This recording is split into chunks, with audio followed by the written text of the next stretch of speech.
நீங்கள் பார்த்துக் கொண்டிருப்பது உங்கள் விஜய்.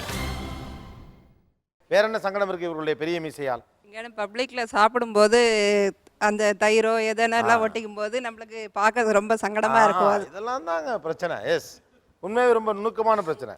சாப்பாடு ஹோட்டலில் உட்காந்துருக்கல தயிர் ஈரெல்லாம் ஒட்டி அது ஒரு மாதிரி இப்ப அவங்களுக்கு தெரியாது.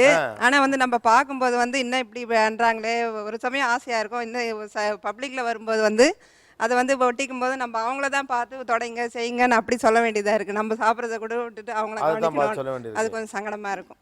வேற என்ன? ஸ்கூல் படிக்கும் போது வந்து பேரண்ட்ஸ் டீச்சர் மீட்டிங்லாம் வைப்பாங்க. அப்போ அப்பா தான் கூட்டிகிட்டு போவேன். ஏன்னா அப்பா தான் வந்து ரிப்போர்ட் கார்டில் சைன் போடுவார். சரி கூட்டிகிட்டு வரும்போது ஃப்ரெண்ட்ஸ் யாரும் பேச மாட்டாங்க. அப்பா மீஸை பார்த்தா பயமாக இருக்குது. அது எனக்கு கொஞ்சம் லைட்டாக ஃபீல் ஆகும். அது சொல்லியிருக்கீங்களா அப்பா கிட்ட? இதற்கும் சொன்னதில்லை, இப்போ சொல்லிடுறேன். சொன்னதில்லை. இல்லை, நான் கேட்குறது ஆழ்மனதில் இருக்கக்கூடிய பிரச்சனை தான் கேட்குறேன். வீட்டுக்கு வேலைக்காரி வரமாட்டேன். வீட்டுக்கு வேலைக்காரமாக வராது. அப்புறம் பக்கத்தில் எல்லாம் கொடுத்தனம் வந்தாக்க எங்கள்கிட்ட வந்து சீக்கிரமாக யாரும் பேச மாட்டாங்க, பழக மாட்டாங்க. இது வெளியில் போனாக்க திரும்பி திரும்பி பார்ப்பாங்க. போகிறவங்கெல்லாம் உங்கள் சாரையும் பார்ப்பாங்க, என்னையும் பார்ப்பாங்க. அது வந்து எனக்கு கொஞ்சம் கஷ்டமாக இருக்கும். எல்லாரும் கவனிக்கிற ஆளாகவே இருக்கிறது. ஆமாம், ரொம்ப கவனிப்பாங்க அவங்கள. உங்கள் மனைவிக்கு உங்கள் பதில் என்ன? அவ்வளோதான். மைக் கொடுங்க சார்ட்ட. இது ரொம்ப வெளியிலேருந்து கேட்கல சிரிப்பாக தெரியல, ஆனால் ஒரு மனைவியுடைய பாயிண்ட் ஆஃப் வியூலேருந்து பார்க்க ரொம்ப சங்கடம் அது. அதாவது நம்மள்கிட்ட உள்ள வீக்னஸ் பூரா வேலைக்காரி மூலியமாக தான் வெளியே போகும். சரி, அது எல்லாருமே தெரிஞ்சு அது யாருமே கடைப்பிடிக்கிறது கிடையாது. இல்லை அது மாதிரி நம்ம எதிர்பார்க்கும்போது அவங்க அதை சொல்ல உங்கள் மீசியை பார்த்தாலே முறப்பா இருக்கார் அவர், அதனால அங்கே வர பிடிக்கலன்னு சொல்லி போகிறாங்கிறாரு. அப்போ பக்கத்து வீட்டுக்காரங்களும் டிசிப்ளினாக இருக்கணுமா? அவங்க ஏன் பழக மாட்டேங்கிறாங்க? அவங்க நல்லவங்களா கெட்டவங்களா இருக்கும் தான் பார்த்து தானே பழக. ஐயா சார், வீடு என்ன போலீஸ் ஸ்டேஷன் ஆச்சுக்கிறேன் உங்களுக்கு? இல்லை எல்லாரோடையும் பழகணுங்கிற அவசியம் இல்லையா? மீசை இருப்பதால் தான் இது நடக்குதுன்னு அவங்க சொல்கிறாங்க. பண்ணுற நல்லதுன்னு தான் நினைக்கிறேன் நான். அவங்க வந்து பக்கத்து வீட்டுக்காரங்க யார் போய் எவ்வளோ பேர் வருவாங்க, அவங்கள்ட்ட போய் எல்லாம் பழக முடியாதுல்ல. இல்லை, அது எப்படி சார் வரணும், பேசணும், நம்மளும் நல்லவங்க. ஆனால் அவங்களுக்கு மீசை தான் அப்படி இருக்கணும், மனசு ரொம்ப குழந்தை. அது உண்மைதான். மீசை வச்சிருக்காலாம் அப்படி கிடையாது. உண்மையாக சொல்ல போனால் அவங்க தான் ரொம்ப மனசு இருக்கும். பட் மீசையை வச்சு இந்த சமூகம் எடை போடுது. ஆனால் நீங்கள் நினைக்கிற மாதிரி வெட்டு ஒன்று துண்டு ரெண்டு வாழ முடியாதுல்ல சார். பக்கத்து வீட்டுக்காரங்களே பழகிறதுக்கு கொஞ்சம் யோசிக்கிறாங்கன்னா. இல்லை அப்படி இல்லை, அவங்கள்ட்ட போய் நான் சண்டை கண்ட போகிறது இல்லை. பழகிறது நல்லவங்களா கெட்டவங்களான்னு பார்த்துட்டு பழகலாம்ல. அவங்க அதை பயந்துட்டு இருந்தாங்க, நான் போய் வழியக்க போய் ஒன்று அவங்கள்ட்ட போய் வாங்கன்னு பேச முடியாதுல்ல. வந்து நம்மள்ட்ட எனக்கு மீசை இந்த மீசை வச்சதுனாலே உங்கள் குணம் கொஞ்சம் மாறி போச்சோ? நம்ம ரஃபாக இருக்கணும். ஸோ அப்போ இந்த மீசைக்காகவே நீங்கள் உங்களை நிறைய மாற்றிருப்பீங்க உங்கள் கேரக்டரில், உங்கள் அசசரிஸில். ஆமாம். அப்படி இந்த மீசைக்காக நீங்கள் என்னென்னலாம் மாற்றிக்கிட்டீங்க உங்கள் கேரக்டரில்? கேரக்டர் வந்து யாருமே போய் நான் போய் பேச மாட்டேன். அவங்க வந்து பேசினா தான் நான் பேசுவேன். அப்புறம் வந்து இது மாதிரி ஒரு தப்பு செஞ்சால் கூட வந்து உடனே கேட்கணும் போல எனக்கு தோணும். அதுக்கப்புறம் வந்து பார்க்கில் போகும்போது மொல்லமாக நடந்தால் இன்னும் மொல்லமாக நடக்கிறோமா அப்படின்னு சொல்லி வேகமாக நடக்கணும். நம்மளை பார்த்து இன்னும் மீசை வச்சு மொல்லமாக நடக்கிறாரு அப்படின்னு சொல்லி வேகமாக நடக்கணும். செல்ஃப் கான்ஃபிடென்ஸ் வரணும். மீசை வச்சுருக்கோம், நம்மள மாதிரி மொல்லமாக நடக்கிறாருன்னு சொல்லிட்டு அதுக்கு அதே மாதிரி அப்படி பிஹேவியர் ஆகிப்போச்சு. ஓகே, அதாங்க இந்த மீசை வச்சதுனாலே நீங்கள் என்னென்ன குணங்கள்லாம் மாற்றிக்கிட்டீங்க, என்னென்ன விஷயங்கள்லாம் மாற வேண்டியிருக்கு? நான் வந்து பைக்கு எதுவும் ஓட்டாமல் சைக்கிளில் தான் போவேன். இப்படி துண்டை போட்டு அந்த மாட்டை பிடிச்சிட்டு சைக்கிள்லே போவேன். மாடு சைக்கிள்லேயே கூடவே வரும். ஐயான்னு யாராவது கூப்பிட்டா டக்குன்னு அந்த மாடு நின்றுக்கிறேன் எனக்கு முன்னாடியே. நான் நிற்கிறேனோ நிற்கலையே மாடு நின்றுக்கிறேன். நான் எனக்குன்னு இந்த சில கேட்டகரியை நானாக வளர்த்துக்கிட்டு. மீசை வச்சதுனால பேண்ட் ஷர்ட்டு என்னால் போட முடியல. பேண்ட் ஷர்ட்டு பிடிக்கும், ஆனால் மீசையை வச்சு மெயின்டைன் பண்ணிட்டேன். தலைவர் அப்படின்னு மெயின்டைன் பண்ணதில் இப்போ நான் பேண்ட் ஷர்ட்டை மறந்தாச்சு. இதில் என் ஒய்ஃபுக்கு வந்து பேண்ட் ஷர்ட் தான் பிடிக்கும். வேஸ்டியை விட்டுருங்க அப்படிம்பாங்க. இந்த பையன் படிக்கிற ஸ்கூலுக்கு வந்து மிஸ்ஸு ஒரு நாள் இங்கே போயிருந்தாங்க எங்கள் வீட்டுக்காரு. அப்போது மிஸ்ஸு சொல்லியிருக்காங்க, அந்த பிள்ளைகிட்ட நீ உங்கள் அப்பாவை கூப்பிட்டு வரக்கூடாது ஸ்கூலுக்கு, உங்கள் அம்மாவை தான் கூட்டிகிட்டு வரணும் அப்படின்னு சொல்லியிருக்காங்க. அவன் வீட்டில் வந்து பயமாக இருக்குதான் மிஸ்ஸுக்கு, அவரெல்லாம் கூப்பிட்டு வரக்கூடாது. என்ன பயம் இருக்குன்னு வந்து வழியில் நின்னாலும் எங்களுக்கு பயமாக இருக்குது. என் பொண்ணுக்கிட்ட அப்படியும் ஒரு வார்த்தை வந்தது, உங்கள் டேடியை பார்த்தா பயமாக இருக்காது, அதனால் உங்கள் டேடியை வர வேணாம், உங்கள் மம்மியை வர சொல்லு. அதனால சில நேரங்களில் நான் எங்கள் ஹஸ்பண்ட் அவாய்ட் பண்ணிட்டு நான் தான் போகிறது ஸ்கூலுக்கு. பக்கத்தில் ஆக்சுவலாக அவருக்கு 31 தான் ஏஜ். அந்த மீசை இருக்கிறதுனால ரொம்ப மெச்சூர்டாக தெரியவார் அவர். ஸோ அது சில நேரத்தில் ரொம்ப கஷ்டமாக இருக்கும். அது அழகாக இருக்குது, பட் சில நேரத்தில் கொஞ்சம் ரொம்ப ஒரு மாதிரி இருக்கும். வயசை தாண்டி ஒரு 4-5 இயர்ஸ் ஜாஸ்தியாக மெச்சூர்டாக தெரியறதுனால அந்த மீசை வச்சிருக்கிறதுனால ஸோ இவங்க அதை ஃபீல் பண்ணுறாங்கன்றது இப்போ வரைக்கும் எனக்கு தெரியாது. அவரோட பிஹேவியர் அந்த மீசை இருக்கிறதுனால ஒரு மாதிரி கெத்தாக நடப்பாங்க. அதெல்லாம் பார்க்கும்போது நான் ரொம்ப சைல்டிஷாக இருப்பேன், அவர் ஒரு மாதிரி கெத்தாக இருப்பார். ஸோ அதனால சில நேரத்தில் அப்படி தெரியும். இல்லைண்ணே, ஆமாம், அவங்க ஃப்ரெண்ட்ஸ் சர்க்கிளில் என்ன நம்ம சொல்கிறாங்க உங்களுக்கு புரியுதா? புரியுதுண்ணே. புரியல. இல்லை, எனக்கு புரியுது. நான் வந்து வயசை தாண்டின ஒரு அது இல்லை மேட்ரு. அவங்க வேற சொல்கிறாங்க. அவங்களும் அவ்வளோதான் சொல்ல முடியும், நானும் அவ்வளோதான் சொல்ல முடியும். அண்ணா எனக்கு இல்லை, எனக்கு புரியல. அது புரியாமல் நடிச்சா நான் ஒன்றும் பண்ண முடியாது. அவங்க தான் சொல்கிறாங்க, நீங்கள் ஒரு மாதிரி இப்படி கெத்தாக நடக்கிறது உங்கள் சைல்டிஷாக பக்கத்தில் கூட வர்றப்ப உங்கள் நடையை பார்க்குறதுக்கு அந்த மீசையோடு அப்படி பண்ணுறது பொது இடத்துல பிடிக்கல, ஏன்னா அது வேற ஒரு லுக்கை தரும் அப்படிங்கிறத அவங்க சொல்கிறாங்க. அது அவ்வளோதான் ஒரு மனைவியால் சொல்ல முடியும்.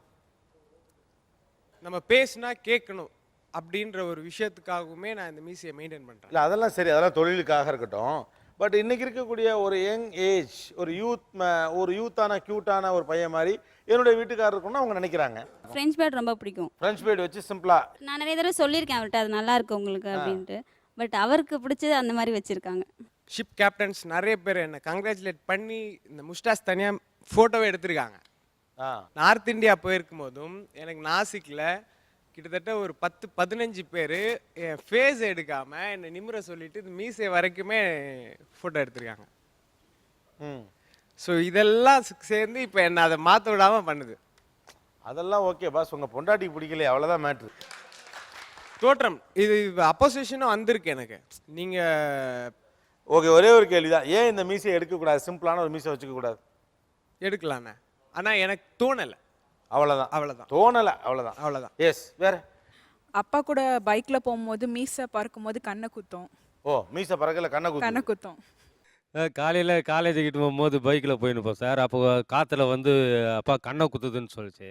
நான் உடனேமா ஒரு நிமிஷம் இருமான்னு சுற்றி காதில் சுற்றி விட்டணும் சார். அதனால் புள்ளி கண்ணு குத்தவே இல்லை சார். எங்க மொத்த நீளத்தை காட்டுங்க உங்கள் மீசையை. புரியல. மைக்கை கொடுத்துட்டு மீசையை 2 பக்கம் பிரித்து காட்டுங்க, எவ்வளோ பெருசுன்னு பார்ப்போம்.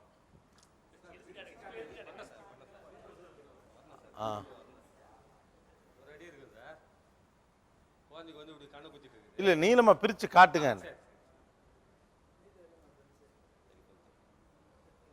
ஓ, அவ்வளோ நீளம் இருக்கு, 1 அடி இருக்கும். ஓகே, கண்ணில் குத்துந்தான், அது கொஞ்சம் கஷ்டமா இருக்கு. வேற? அதாவது சார் 2002 வந்து அம்மா இறந்து போயிட்டாங்க. அப்போ இவ்வளோ பெரிய மீசை வச்சிருக்கும் போது மருமகன் கிடையாது, நான் ஒரே மக. அதனால வந்து அந்த ஈமக்கரைகள் செய்யும்போது கொஞ்சம் சங்கடமாக இருந்துச்சு. வயசான அப்பாவை சைக்கிளே உட்கார வச்சு சரி நான் அந்த சட்டியை எடுத்து கொடுத்து எங்கள் சார்பில் பண்ணிட்டு வாங்கன்னு அப்பாவை அமுச்சு விட்டேன். ஏன்னா மருமகன் சார்பில் இவங்க பண்ணியிருக்கலாம், அது வந்து அந்த மீசெல்லாம் எடுக்கணுமே. ஓ, அந்த இடத்துல ரொம்ப சங்கடமாக இருந்துச்சு. ஓ, அது எடுக்க முடியாண்டாரா? எடுக்க முடியாது, கொஞ்சம் கஷ்டமாக இருந்தது. ஆனால் அவங்களுக்குள்ள ஒரு சங்கடம் எனக்கு புரிஞ்சு போச்சு.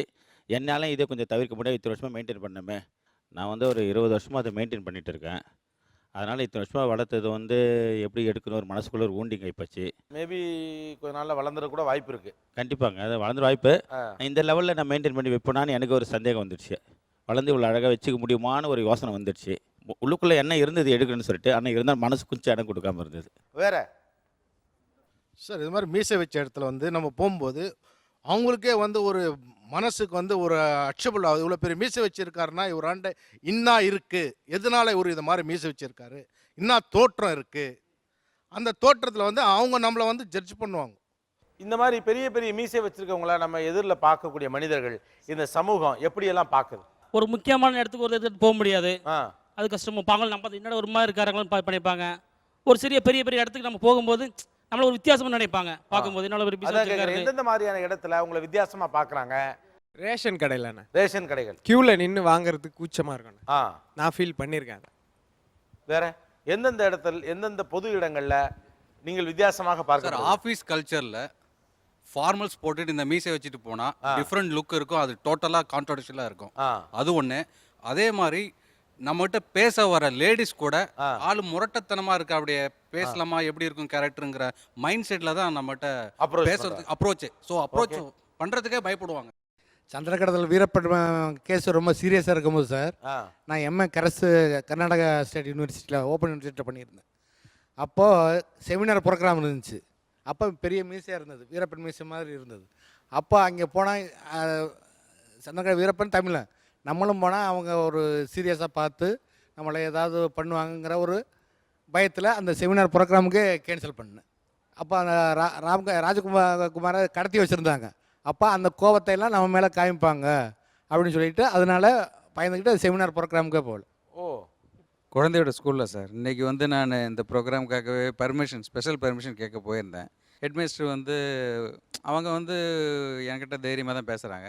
ஸோ அவங்க வந்து ஒரு ஃப்ரீடமாக பேசினாலும் எனக்கு ஒரு அன்கம்ஃபர்டபுளாக நான் உங்களுக்கு அன்கம்ஃபர்டபுள் எனக்கு கொஞ்சம் நான் ஃபீல் பண்ணேன். வேற எந்தெந்த இடங்களிலெல்லாம் அன்கம்ஃபர்டபுளாக இருக்கு, சரியான வரவேற்பு இல்லை, அல்லது நீங்கள் கொஞ்சம் வித்தியாசமாக பார்க்கப்படுகிறீர்கள்? என்னோட ஹையர் ஆஃபீஸியல்ஸ் வந்து நான் மீட் பண்ணுறப்ப ரொம்ப ஷையாக ஃபீல் பண்ணுவேன். நான் இவ்வளோ பெரிய மீசை வச்சுட்டு போகிறனால அவங்க வந்துட்டு சம்டைம்ஸ் லேடி ஹெச்ஆராக இருப்பாங்க, இல்லை லேடி மேனேஜராக இருந்தாலும் சரி, இல்லை ஜென்னாவே இருந்தாலும் அவங்க அந்த மாதிரி பெரிய மீசெல்லாம் வச்சிருக்க மாட்டாங்க. ஸோ நம்ம கீழே இருக்கிறவங்க வந்து இவ்வளோ மாதிரி பெரிய மீசை வச்சிருக்கனால அவங்க ஒரு மாதிரி ஃபீல் பண்ணலாம். இல்லை நான் வந்துட்டு அவங்கள பேசுறதுக்கு வந்து அவங்கள்ட்ட போய் டேரெக்டாக என்னால் கான்டெக்ட் பண்ண முடியாது. பேசுகிறப்ப வந்து அவங்க என்ன நினைப்பாங்க, நம்ம கீழே ஒர்க் பண்ணுறவரை இவ்வளோ பெரிய மீசை ஒரு ஹையர் அத்தாரிட்டி நீங்கள் பார்க்க போகிறப்போ உங்களுக்கு எவ்வளோ பயமாக இருக்கும் இந்த மாதிரி மீசையோட போகிறப்போ? எனக்கு கண்டிப்பாக வந்து உள்ளுக்குள்ள ஒரு பயம் இருக்கும். வெளியே நான் பேசினாலுமே வந்துட்டு நம்ம ஹையர் லெவலில் இருக்கிறாங்க, அவங்க நம்மளை விட லெவல் கூட லெவலில் இருக்கிறாங்க. அதனால் நம்மளால் எப்படின்னா கிளியராக அவங்களால பேச முடியாது. நம்மளால் சரி, ஓப்பனாக அவங்க இந்த மீசையை பார்த்துட்டு என்னென்ன நினைப்பாங்கன்னு நீங்கள் நினைக்கிறீங்க? இல்லை உனக்கு வந்துட்டு டீசென்சி தெரியல, ஆஃபீஸ் கல்ச்சரில் இப்படி தான் வரணும் அப்படிங்கிறதெல்லாம், ஐடியில் வந்து இப்படி தான் இருக்கணும் அப்படிங்கிறது அவனுக்கு தெரியல அப்படின்னு நினைப்பாங்க.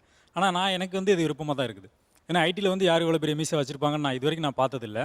எங்கேயும் வந்து எல்லாருமே ஐடி அப்படின்னாலே வந்துட்டு மீசை எல்லாமே க்ளீன் சேவல் தான், நீட் சேவல் தான் இருப்பாங்க அப்படின்னு சொல்லுவாங்க. ஸோ அதனால் எனக்கு பிடிச்சிருந்தனால என்னோட இண்டஸ்ட்ரியில் நான் டிஃப்ரெண்ட்டாக இருக்கணும் அப்படின்னு சொல்லிட்டேன். அன்பாக பேசினா கூட முறைகிறார் இவர் அப்படின்னு சொல்கிறாங்க சார். ஆஃபீஸர்கிட்ட லீவு கேட்கும்போது கூட போனாக்கா, கொடுக்க முடியாதுன்னா கொடுக்க முடியாது, என்ன முறைக்கிற, அன்பாக தான் பேசுகிறோம் ஆனால் அவர் முறைக்கிறேன்னு சொல்லி திட்டி அனுப்புகிறாருங்க. ஓ, அந்த முக அமைப்பே அப்படி இருக்க மாதிரி படுது.